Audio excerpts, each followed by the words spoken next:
Hey guys, Probable1701 here, and today we are going to be reviewing Season 8. Now, I've talked a lot about Season 8 lately since the box set just came out, and this is just kind of me putting my little pin in it, basically, finishing it off. I did a ranking list recently, but I kind of wanted to talk about the stories in order. So we're going to start off just kind of reviewing each episode and what I think as a whole. Now, they started off with Terror of the Autons. Great introduction for the Master. Great story. And I like the fact we get to see another Time Lord in it briefly. Roger Delgado is really, really good here. One of his best performances as the Master, I think. He's so calm. He's so in control. He's so ahead of everybody else. So many steps ahead. Like he's a really good chess player. And I love the interactions between him and the Doctor. They're very respectful while still being threatening. And you definitely get the impression that these two know each other very well. Great introduction for Katie. I really like her in this. I think she does really good. Very nice introduction to Mike. The Doctor is goodness. I enjoy the story. I like seeing the Autons back. It's a very, very strong story to open the season with. Next up is The Mind of Evil, which is my favorite story of the season. I really enjoyed this one. The restoration work on it's a little rough. But aside from that, really good story. Again, bringing the Master back. And again, he's 3 or 4 steps ahead of everybody else. He's calm. He's methodical. He's got a lot of charisma. He's very charismatic. I love the location work in the prison. The castle that works as the prison is really, really good. A lot of stuff going on in The Mind of Evil. Love the reference to Inferno. John does a really good job of this one. Seeing him kind of dealing with the post-traumatic stress of Inferno is really, really nice. Love some of the special effects scenes. Really good story. I really, really love these first 2 stories. They're strong openers for the season. And to me, they're the best 2 stories of the season. It's strong opening. But then we hit the Claws of Axos. The first 3 episodes of Claws of Axos really put me off. Episode 4 kind of saves it because I do like episode 4.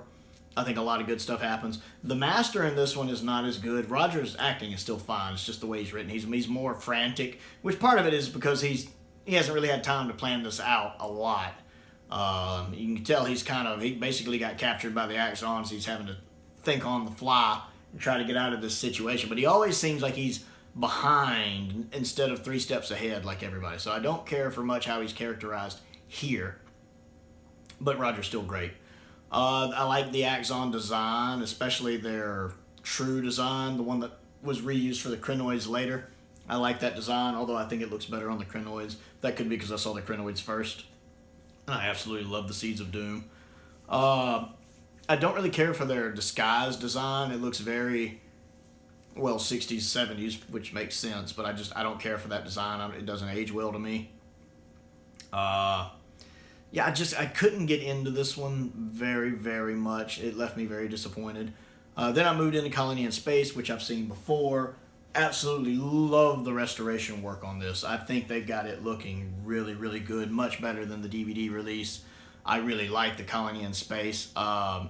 It's not essential Doctor Who, but it's good Doctor Who. It's not one of those, they're like, do I have to watch Colony in Space? I'll be like, well, you don't have to, but it's a good watch. You should. I like here that viewers might have caught on to the fact the Master was going to be in every story, so they don't introduce him until the 4th episode, until halfway through. So you get through 3 episodes of basically, the miners versus the settlers with the Doctor in the middle. And, through a 6-parter, halfway through, you kind of figure that's what's going to happen. It's not until episode 4 the Master pops back up again, and you're like, oh my goodness, he is back in this. And that's also when things start happening with the Forbidden City and the creatures living in the Forbidden City and finding out, about the ancient Doomsday weapon and why the Master's there. It doesn't happen until later in the story. So it does a good job of, kind of lulling you into a sense of this is happening and then finding out this is all happening as well while this is still happening. It still has to deal with all the minor settler stuff too. So I really like Colony in Space. I think it's a very underrated story. I actually do enjoy going back to watch it. And then that leads into the Demons, which is, as you can tell, is supposed to be a season finale, or series finale, however you want to put it. And it is a strong story. You can tell they put a lot into the budget here. The location work is really, really good. I love the location work. It's just the script here has so many flaws. I've mentioned before that this story has a lot of stupid going on, and it does. It has so much stupid going on. From Joe making me want to strangle her when she runs out of hiding to save a bird. I mean, I literally out loud was like, "You dumb bitch." I was so frustrated with her. If I'd been Mike Yates, I would have just been like, never bringing her anywhere with me again. To the part at the end when Azrael, who is very obviously Steven, the same guy who voices Omega, and I'm not going to hold that against Barry because this episode takes place before the Three Doctors, but retroactively I cannot hear Azrael's or whatever his name is, Azul or whatever. I can't hear his voice without thinking of Omega, and it pulls me out of the story. I had the same problem with the male Eldrad and Eldrad from The Hand of Fear at the end when it's Steven playing him. It's very obviously the same voice as Omega. Pulls me out of the story. But that whole bit where he's like, I might give my power to you, Master. No, I will not give it to you. I will give it to him. And the Doctor's like, no, I don't want it. Which that part I do like, because that's a very Doctor thing to do. But outside of that bubble, he's like, I don't want it. He goes, oh, well, okay. Well, I will give it to you, and I'll kill you. I get dizzy. He's going back and forth so often. I mean, yeesh. Yeah, that's kind of stupid how he just flips on a dime. And then the fact he gets beat by basically Joe jumping in front of the force lightning effect, and that's all it takes to beat him. There's so much wrong with the actual story that no matter how well it's executed, and it's executed pretty well, except for the casting of the reporter, which I hate because I hate that reporter. I hate that reporter. There's so many problems with the script. It just kind of holds the whole story down, and it was my least favorite for the season. So while I can see it's supposed to be a season finale, I ultimately found it lacking. I don't think it's a good way to end the season. I found it very disappointing, especially knowing its reputation going into it. So when I watched it for the first time, I was left very wanting, very disappointed with it. Overall, I do like the season because the three stories in it that are really good are really, really good. And even Claws of Axos kind of has episode 4 to save it. The Daemons really is the location work and the actors, for the most part, that make it watchable. The Daemons is very much watchable. It's not one of those, like, say, Power or Kroll, where I just never want to see it again. I will go back and watch it at some point. It's definitely watchable. And again, Claws I can watch because episode 4 really saves it. But the other 3 are absolutely phenomenal. I like season 8.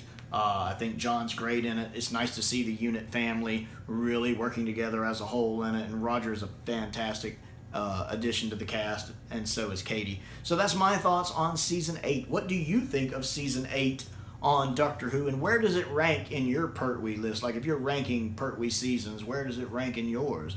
I would love to hear about that. Comment down below. I always enjoy interacting with you guys and hearing what you think. Other things to do: click the like button, click the subscribe button, click the bell for notifications. I have started a Patreon page. If you would like to help me out on that, there's a link to that down below. That would be much appreciated. Most importantly, though, stay safe out there, and thank you for watching.